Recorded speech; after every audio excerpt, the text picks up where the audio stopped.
আসসালামু আলাইকুম এভরিওয়ান। 16 বছর পর গল্পের 4 নম্বর পর্ব। তো চলো বেশি কথা না বলে গল্প শুরু করা যাক। বাইরে বেরিয়ে দেখি ইসি আমার সামনে দাঁড়িয়ে। আমাকে এই সময় এখানে দেখার জন্য হয়তো বেচারি নিজেও প্রস্তুত ছিল না। ইসি বলল, কি ব্যাপার, আপনি এখানে? এই রে, কি বলি এখন, সত্যিটা তো বলা যাবেই না, আর সাময়িক সত্যিটা জানলে তো কি না কি ভাবে তার নেই ঠিক। ইসি বলল, কি হলো, বোবা নাকি? আমি বললাম, বোবা হতে যাব কেন? ইসি বলল, তাহলে অ্যান্সার কোথায়? আপনি এত সকালে এখানে কি করেন? বেঁচে গেছি, দেখতে পাইনি আমি কোথায় থেকে বেরিয়েছি। আমি বললাম, ভাড়া দেওয়ার সময় এরকম কোন শর্ত দেওয়া হয়নি যে নিজের রুম ব্যতীত বাড়ির অন্য কোথাও যেতে পারবো না, আর গেলে সবাইকে কৈফিয়ত দিতে হবে। আমার জবাবটা ম্যাডামের পছন্দ হয়নি। তা মুখ দেখে বেশ ভালোই বোঝা যাচ্ছে। চোখে মুখে বিরক্তি নিয়ে কিছু না বলেই চলে গেল। বুঝতে পারলাম কাল সারা রাত ইসি আদির রুমেই ছিল। চোখগুলো লাল হয়ে আছে, ফুলে গেছে, তার মানে কাল অনেক কান্না করেছে সে।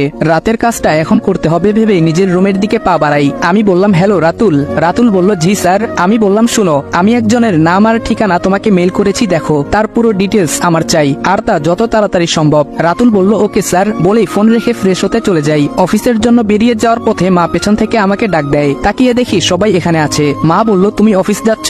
আমি বললাম, কেন, কিছু বলবেন? মা বলল, তোমাকে ধন্যবাদ বাবা। আমি বললাম, কেন? বাবা বলল, কাল আমাদের কথাটা রাখার জন্য।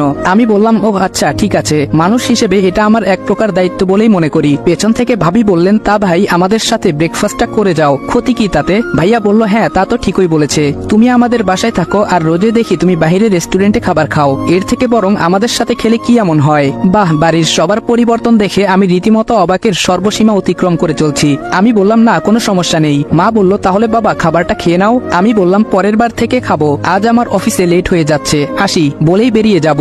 দেখলাম আমার আগেই বেরিয়ে গেছে ইসি। সবাই ওর যাওয়ার দিকে তাকিয়ে আছে। আমি কিছুক্ষণ তাকিয়ে থেকে বেরিয়ে গেলাম। অফিসে ঢোকার পরই ম্যানেজারের রুমে ডাক পড়ে যায়। শালা ম্যানেজার আমার কাজে ব্যাঘাত ঘটিয়ে দিল। ওই দিনের খবরটা পাওয়ার পর সে ছুটি বাতিল করে অফিসে চলে আসে। আমি বললাম, স্যার আসবো? ম্যানেজার বলল, আয়। আমি ভেতরে ঢুকে গেলাম। ম্যানেজার আমার কাঁধে হাত রেখে বলল, রাজ, আমি দুঃখিত ভাই, সেদিন না জেনে তোর উপর দোষারোপ করেছিলাম। ওইখানে যে হারামি ছিল সে ধরা পড়েছে, আমায় তুই মাফ করে দিস কেমন? আমি বললাম, কি বলছেন স্যার, মানুষ মাত্রই ভুল, আর আমার আপনার প্রতি কোনো অভিযোগ নেই। এইসব টুকটাক কথা বলে ম্যানেজারকে কিছু পাম দিয়ে বেরিয়ে এলাম। তবে খুব চিন্তা হচ্ছে, কারণ সেদিন তো সেখানে আমি আর অগ্নি ছিলাম। তাহলে ম্যানেজার কাকে ধরেছে বলল? অগ্নিকে ফোন দিয়ে দেখে নেই। কিন্তু আশ্চর্য, অগ্নি ফোন তুলছে না। 3 বার কল দেওয়ার পর ফোন সুইচ অফ বলছে। এবার টেনশন হতে লাগলো। আয়াসকে ডায়াল করে জানতে পারলাম রাতুল আর অগ্নি নাকি বাসায় ছিল। সে বের হবার সময় দেখেছে। রাতুলের নম্বর পর্যন্ত বন্ধ। নীরবকে ফোন দিলাম। আমি বললাম, হ্যালো নীরব। নীরব বলল, হ্যালো স্যার। আমি বললাম, কোথায় তুমি? নীরব বলল, স্যার আমি তো একটা দরকারে বাইরে বেরিয়েছি। আমি বললাম, রাতুল আর অগ্নি কোথায়? নীরব বলল, স্যার ওরা বাসায় আছে। আমি বললাম, তুমি শিওর? নীরব বলল, হ্যাঁ। কি হয়েছে স্যার, কোনো সমস্যা? আমি বললাম, তখন থেকে ওদের ফোনে ট্রাই করছি কিন্তু পাচ্ছি না। নীরব বলল, ও সরি স্যার, বলতে ভুলে গেছি, ইলেকট্রনিক কিছু সমস্যার কারণে ওদের দুজনের ফোনেই সমস্যা হয়েছে। আমি এর জন্যই বাইরে এসেছি জিনিসপত্র নেওয়ার জন্য। আমি বললাম, থ্যাংক গড। ঠিক আছে, তুমি সাবধানে বাসায় যেও, বলেই ফোনটা কেটে দেই। কিছুটা নিশ্চিত লাগছে এখন। ফোনটা রেখে চেয়ারে হেলান দিয়ে বসে কপালে স্লাইড করতে করতে কিছু একটা ভাবছি। তখন কেউ দরজায় নক করছে। স্যার আসবো? আমি বললাম, এসো। রমিজ বলল, স্যার আপনার কফি। আমি বললাম, হোম রাখো। সে কফি রেখেই বেরিয়ে যাবে, তখন আমি বললাম, দাঁড়াও। আমার কথায় সে চমকে যায়। চেয়ারের দিকে ইশারা করে বসতে বললাম। ওকে বসিয়ে আমি দরজাটা লক করে দিলাম। আমি বললাম, রমিজ দেখো, ভয় পাওয়ার কিছু নেই, আমি তোমার মতোই একজন মানুষ। সেদিন তুমি কিছু বলতে চাইছিলে, দুর্ভাগ্য আমি শুনতে পারিনি। এখন বলো প্লিজ, তুমি কি জানো? রমিজ বলল, স্যার আমি মেলা বছর এই অফিসে পিয়নের কাম করি, তবে এতদিন কাজ করার অভিজ্ঞতা থেকে আপনার মতো কাউকে বিশ্বাস করতে মন সায় দেয় নাই। আমি বললাম, নির্ভয়ে বলো। রমিজ বলল, স্যার এই অফিসটা একটা দেয়াল মাত্র, যার ওপারে অনেক অনৈতিক কাজ চলে। কথাটা সে ভয়ে ভয়ে এক প্রকার মুখ ফসকেই বলে ফেললো। তবে খুব বুঝতে পারছি সে এখন আরো বেশি ভয় পাচ্ছে, ভাবছে আমি হয়তো সেই দলেরই কেউ। আমি উঠে গিয়ে তার কাঁধে হাত রেখে আশ্বস্ত করলাম, স্যার আপনি জানেন কি না জানি না, তবে এই অফিসের বস কিন্তু রাইসুল আহমেদ না। আমি একটু অবাক হওয়ার অভিনয় করে বললাম, কি বলছো কি তুমি? তাহলে কে? আমি তো রাইসুল সাহেবকেই বস ভাবি। রমিজ বলল, না স্যার, রাইসুল সাহেব বস না, উনি ম্যানেজার। তয় বস রে কেউ চিনে না, কোনোদিন কেউ দেখেও নাই। রাইসুল সাহেব সব পরিচালনা করেন। আমি বললাম, তুমি এসব কি করে জানো? রমিজ বলল, সাব দেওয়ালেরও কান আছে, আর আমি তো মানুষ, সারাদিন অফিসে কাম করি। আমি বললাম, তার মানে তুমি আড়ি পেতে লোকের কথা শুনো, তাই তো? কথাটা শুনে রমিজ কিছুটা ভরকে গেল। রমিজ শুকনো একটা ঢোক গিলে বলল, না সাব, তা না। আমি বললাম, তাহলে কি? রমিজ বলল, স্যার কিছু কিছু কথা আসতে যেতে নিজের কানে এমনিতেই চলে আসে, তাতে আমার কি করার আছে আপনি বলেন স্যার। আমি বললাম, আর কি কি জানো বলো। সে এতক্ষণে বুঝে গেছে আমার সাথে এসব শেয়ার করে ভুল করে ফেলেছে, তাই কাচুমাচু হয়ে বলল, আমি আর কিছু জানি না সাব। আমি বললাম, দেখো আমি জানি তুমি অনেক কিছুই জানো, কিন্তু এখন যদি না বলো তাহলে তোমার এতক্ষণের কথা সব রেকর্ড করা আছে, সব ম্যানেজারকে শুনিয়ে দেব।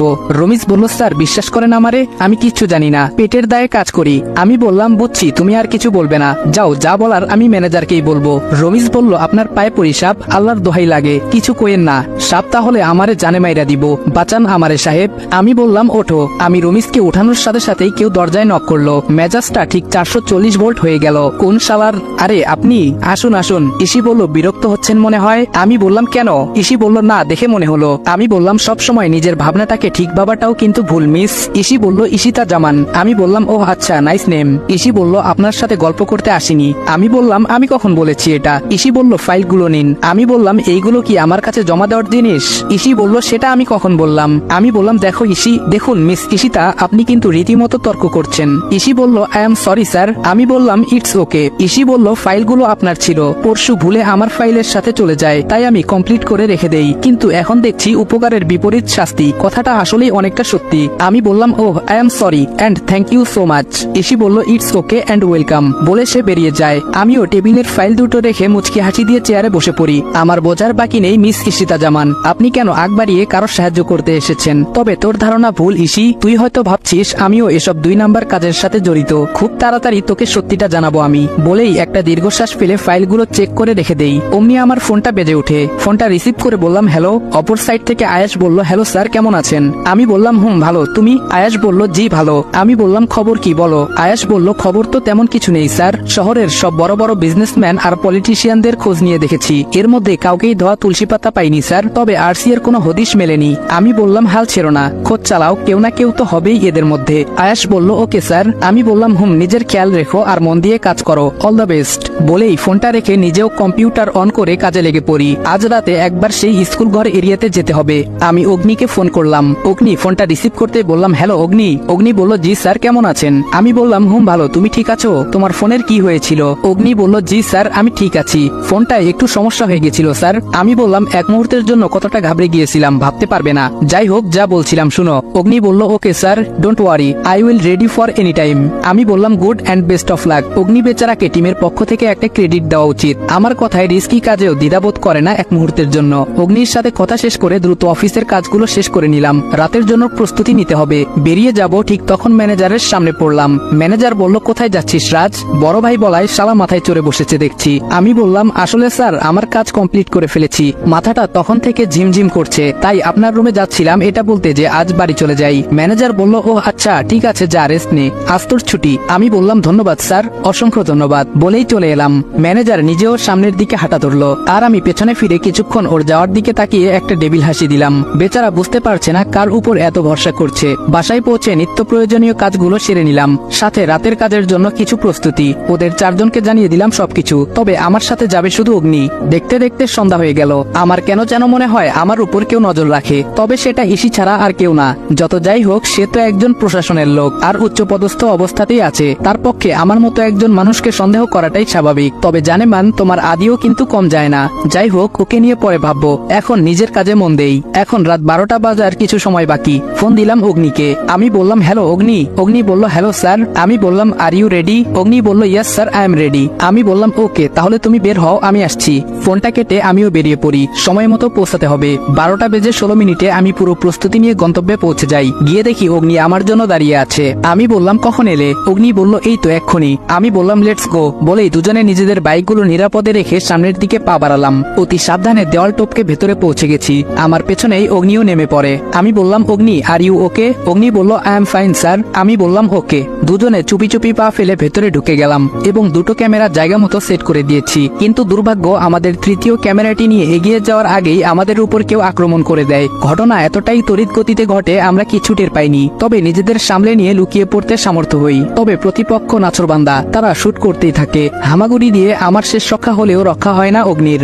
বেচারার বাম হাতের কনুইয়ের কিছুটা উপরে একটা গুলি লেগে যায়, তবে সেও একজন সাহসী এবং প্রশিক্ষণপ্রাপ্ত অফিসার হওয়ায় বেশ শক্ত সামর্থ্য একজন ছেলে, তাই গুলিটা হজম করে নেয়। অগ্নির হাতে গুলি দেখে আমার মাথা পুরো গরম হয়ে গেছিল, তাই আমি পিস্তলটা বের করে কয়েকটা শুট করতে করতে সামনের দিকে এগোতেই বাধা দেয় অগ্নি। সে হাঁপাতে হাঁপাতে বলে স্যার সামনে যাবেন না, এতে আমাদের মিশনে ব্যাঘাত ঘটবে স্যার, ওদের আমরা পরে দেখে নেব। অগ্নির কথাটা যথার্থ বুঝতে পেরে আমিও নিজের মনের মাঝে রাগটা ধামাচাপা দিয়ে অগ্নির হাতটা ধরে চুপিসারে পালিয়ে আসি। বেচারা অগ্নি ব্যথায় কুকড়ে গেছে, বুঝতেই পারছি। এরিয়া থেকে বেরিয়ে এসে পড়ে গেলাম মহাবিপদে। আমরা সামনে দিয়ে বের হতে পারিনি ওই লোকগুলোর জন্য, তাই পেছন পেছন দিক দিয়ে বেরিয়ে অনেকটা দূরে এসে থেমেছি, কিন্তু বিপত্তি হলো আমরা একটা জঙ্গলের মধ্যে ঢুকে গেছি। রাত এখন 2:30টার উপরে বাজে। এত রাতে কোথায় যাব, কিভাবে যাব কিছুই বুঝতে পারছি না। এদিকে অগ্নির হাত থেকে অনবরত রক্ত পড়ছে। এখন এখানে থেকে কি করে বের হব, আর ডাক্তারি বা কোথায় পাবো, কি করব কিছু আসছে না মাথায়। তখন ওই কাঁধে তাকিয়ে দেখি আরে সেফটি ব্যাগটা তো আমার কাঁধেই আছে। তাড়াহুড়োর মাঝে কখন ব্যাগটা কাঁধে নিয়েছি খেয়ালই নেই। তবে এখন আল্লাহর কাছে শুকরিয়া আদায় করতে হয়, ক্যাম্পিং এর সময় আমার মেডিকেল বিষয়ে একটু বেশি আগ্রহী ছিলাম, আর আমাদের সেফটি ব্যাগে টুকটাক সবকিছু থাকে। তাই স্বস্তির নিঃশ্বাস ফেলে ব্যাগটা কাঁধ থেকে নামিয়ে রেখে ফোনের টর্চটা অন করে নেই। তারপর টর্চটাকে একটা সুবিধাজনক গাছের সাথে আটকে তার নিচে অগ্নিকে বসিয়ে নিজেও বসে পড়ি। অগ্নি বলল, স্যার আপনি পারবেন, তার থেকে বরং ভেতরেই থাক। আমি একটা মুচকি হাসি দিয়ে বললাম, বিশ্বাস করতে পারছো না? অগ্নি বলল, কি বলছেন স্যার, আমি তো নিজেকে অনেক লাকি মনে করছি আপনার মতো একজনের সাথে মিশনে যোগ দিতে পেরে, আর আমি চোখ বুজে আপনাকে বিশ্বাস করি স্যার। আমি বললাম, তাহলে এই ব্যাপারেও ভরসা করেই দেখো। অগ্নি মাথা নেড়ে হ্যাঁ সূচক সম্মতি জানালো। আমি ব্যাগ থেকে প্রয়োজনীয় কিছু জিনিস বের করে অগ্নিকে চোখ বন্ধ করে অন্যদিকে তাকাতে বললাম। আস্তে আস্তে একটু একটু করে ক্ষত জায়গাটা পরিষ্কার করে সেখান থেকে গুলিটা বের করে আনি। গুলিটা বের করার সময় অগ্নি একটু চিৎকার করে ওঠে। যতই পারদর্শী হোক, ব্যথার কাছে সবাই কাবু। আমি বললাম, আলহামদুলিল্লাহ হয়ে গেছে। এটা বলতেই অগ্নি চোখ মেলে তাকালে আমি ওর মুখটা ঠেলে সরিয়ে দেই, কারণ ব্যান্ডেজ করা হয়নি, তাই বিভৎস অবস্থা দেখে ভয় পাবে। আমি বললাম, কি করছো, একটু অপেক্ষা করো ভাই। সে শুধু মাথা নাড়ালো। আমি বললাম, এই নাও কমপ্লিট। ফোনের দিকে তাকিয়ে দেখি 3:30 বাজে। মনে হচ্ছে রাতটা অনেক বড়, না হলে টাইম নষ্ট, আর না হলে এতক্ষণে মাত্র ঘন্টাখানেক পেরুলো। ফোনটা নিয়ে স্যারকে একটা কল দিতে যাব, ও মা, এখানে দেখি এক বিন্দু নেটও নেই। এখন এখান থেকে বের হব কি করে? এ তো গভীর জঙ্গল। উপায় না পেয়ে অগ্নিকে এখানে অপেক্ষা করতে বলে কিছু শুকনো পাতা আর লাকড়ি টুকিয়ে এনে আগুন জ্বেলে নেই। এতক্ষণ যদিও টেনশনে ভয়টা ছিল না, তবে এখন বন্য পশুর ভয়টা মনে জেগে বসেছে। আগুন জ্বেলে ভয়টা দূর করা দরকার, আর না হলে দেখা যাবে কোনো বাঘ বা অন্য জানোয়ার এসে আমাদের দুজনকে দিয়ে তার ডিনার আর ব্রেকফাস্টের মাঝামাঝি যা হয় তাই ছেড়ে নেবে। আমরা দুজন এদিকে নিজেদের নিয়ে ব্যস্ত থাকলেও ওইদিকে ঘুম নেই 4টে মানুষের চোখে।